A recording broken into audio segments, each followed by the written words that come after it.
विवेक पांडे को लगता है कि मुद्दों को भटकाने के लिए ये सारी बातें हो रही। राज शर्मा, आपको क्या लगता है ये जो बातें की जा रही है कि अलग से पश्चिम उत्तर प्रदेश को अलग राज्य बना देना चाहिए और उसका जिस तौर पर जिस दलील के साथ विरोध किया गया है, कांग्रेस कैसे देखती है इस मसले को? मैं सबसे पहले तो भाई एक बात कहना चाहता हूं कि भारतीय जनता पार्टी की हालत ये हो गई, दिल के टुकड़े हुए हजार और कोई यहां गिरा कोई वहां गिरा। इनका आपस में सामंजस्य नहीं है तो ये देश की जनता के लिए क्या करेंगे। लेकिन मैं ये जो आज आपने बहस रखी है, अगर मैं कहूं तो अतिशोक्ति नहीं होगी, ये पार्टी से ज्यादा व्यक्तिगत भी होनी चाहिए कि आदमियों को क्या क्या परेशानियां झेलनी पड़ रही है। अभी विवेक भाई ने भी बहुत अच्छी बात बोली, यदि सहारनपुर पे किसी की जमानत हाई कोर्ट इलाहाबाद करानी होगी, वो तो जेल में आराम से सो जाएगा, लेकिन जो उसका पैरोकार होगा ना, वो जीते जी मर जाएगा। इतना दूर पड़ता है। आप अगर गाजीपुर से लेकर सहारनपुर तक देखो तो लगभग 800 से 900 किलोमीटर की दूरी है, 150 ऊपर नीचे हो सकती है। और बड़ा प्रदेश है, बड़ा प्रदेश है। बड़ा प्रदेश का मैं आज भी दावे के संग कह सकता हूं कि मुख्यमंत्री अगर घूमना चाहें तो 2 साल में घूम नहीं सकते, ये भी सोच लीजिए आप। तो यहां पे सबसे पहले तो मैं बात कहता हूं कि कितने बनने हैं, पश्चिमी उत्तर प्रदेश बनना है, पूर्वी बनना है, ये जनता की डिमांड होनी चाहिए। बालेन साहब सिर्फ इसे हवा देने के लिए कर रहे हैं क्योंकि ये जान रहे हैं, और ये बालेन साहब की ही बयान नहीं है, ये सोची समझी रणनीति के तहत बयान है। ये ऊपर से कहा गया है और फिर सोम जी को भी कहा गया है, नहीं तो सोम जी की क्या मजाल थी। और मैं अगर सोम जी कह रहे मिनी पाकिस्तान बन जाएगा तो क्या भारतीय जनता पार्टी के प्रवक्ता बताएंगे कि पश्चिमी उत्तर प्रदेश में मुस्लिम कितने, मुस्लिम विधायक कितने? आप इतना गंदी हरकत क्यों करते हैं भाई? आप ऐसा गृह युद्ध के कारण क्यों बनना चाहते हैं? कोई मुसलमान से खतरा नहीं है, कोई हिंदू से मुसलमान को खतरा नहीं है। अगर खतरा है तो भारतीय जनता पार्टी की जमीर से खतरा है, अगर खतरा है तो इनके नेताओं से खतरा है, क्योंकि ये देश को और प्रदेश को आग में वे छेड़ सकते हैं। क्या मतलब आपका इस वक्त बयान देने? अरे आपको बनाना है, आपकी सरकार है, बालेन साहब के सुनते नहीं है। बालेन साहब का क्या मतलब था पश्चिमी उत्तर प्रदेश बनाओ?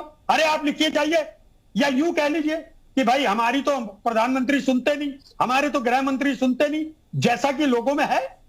तो यह गलत है। जब आप सरकार में हैं और उसके बाद आपको डीएम साहब का गेट खटखटाना पड़ रहा तो फिर लानत है। यानी आप मुद्दों से भटका रहे हैं। शर्मा जी, मैं लौटता हूं, ये मुद्दा है। सर मैं लौटता हूं।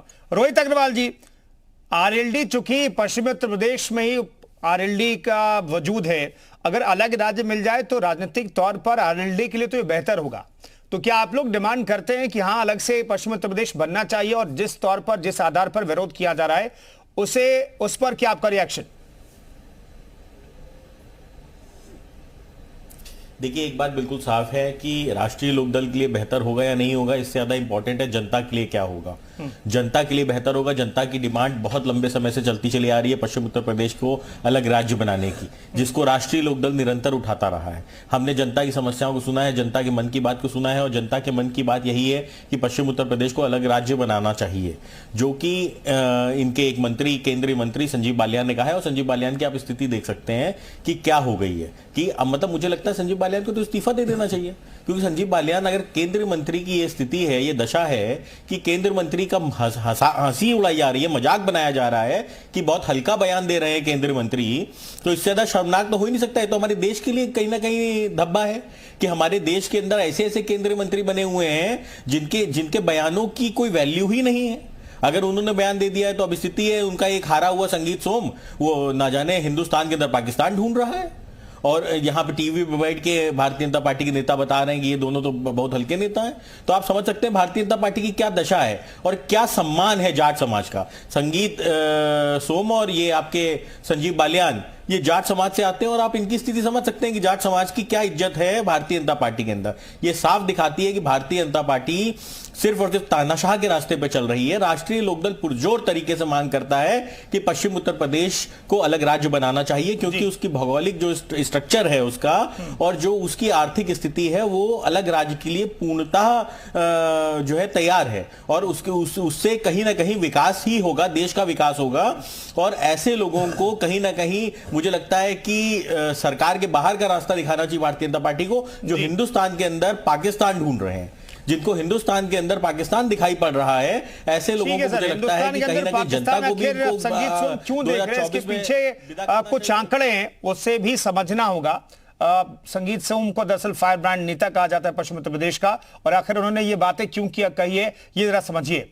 दरअसल प्रतिशत के हिसाब से देखिए तो मुस्लिमों की आबादी पश्चिम उत्तर प्रदेश में बढ़ी है। ये आंकड़े हम आपके सामने रख रहे हैं। रॉकेट की रफ्तार से पश्चिमी यूपी मुस्लिम आबादी बढ़ी है और 2011 की जनगणना में देखिए तो करीब 40.43% के आसपास जो है की रफ्तार से ये बढ़ी है। तो ये मुस्लिमों की आबादी इस हिसाब से बढ़ी, और इसलिए क्या ये कह रहे हैं संगीत सोम की यहां पर मिनी पाकिस्तान बनेगा सिर्फ आबादी के लिहाज से वो कह रहे हैं, या फिर इनके पीछे कोई और मकसद था? ये दरअसल जो सेंसस है, जो जनगणना के हिसाब से आबादी का प्रतिशत है, उसे हम आपको दिखाने की कोशिश करें। प्रतिशत में आबादी आप देखिए 40.43% जो है अब मुस्लिम आबादी पश्चिम उत्तर प्रदेश में है। अर्कवंशी साहब हमारे साथ मौजूद हैं। अर्कवंशी साहब, आपको लगता है क्या ये वजह है दरअसल संगीत सोम की तरफ से इस बयान के पीछे? नहीं, ये उनका अपना व्यक्तिगत विचार है और इससे ना भाजपा ताल्लुक रखती है और ना भाजपा ने अपना किनारा किया है, जैसा कि भाजपा प्रवक्ता हमारे बड़े भाई ने बोला। मैं एक चीज बताना चाहूंगा कि उत्तर प्रदेश का 4 भागों में विभाजन होना चाहिए। हमारे कांग्रेस के प्रवक्ता बैठे हुए हैं, ये कह रहे हैं नहीं ऐसा नहीं होना चाहिए, लेकिन इन्हें शायद पता नहीं है 7 जुलाई 1952 को नेहरू जी ने संसद के अंदर भाषण दिया था और उसमें पैरोकारी की थी कि 4 भागों में विभक्त चाहिए। 1955 में बाबा साहब कहते हैं अपनी किताब थॉट्स ऑफ लिंग्विस्टिक में, थॉट्स ऑफ लिंग्विस्टिक स्टेट्स में, उत्तर प्रदेश का 3 भागों में विभाजन होना चाहिए जी। लेकिन यहाँ पे दिक्कत ये है कि ये बेचारे बिना पढ़े लिखे आ जाते हैं, बिना पढ़ लिख के आ जाते हैं कि इनकी पार्टी के नेताओं को क्या कहना है। अब मैं आता हूँ भाजपा के ऊपर।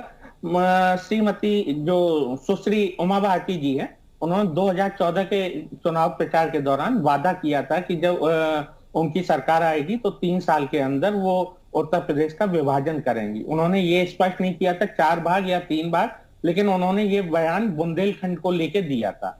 अब आते हैं हमारे अधिवक्ता भाई, यहाँ से गाजियाबाद से, नोएडा से दौड़ लगाते हैं इलाहाबाद तक। आप बताइए 600 किलोमीटर इलाहाबाद है और 300 किलोमीटर लाहौर है।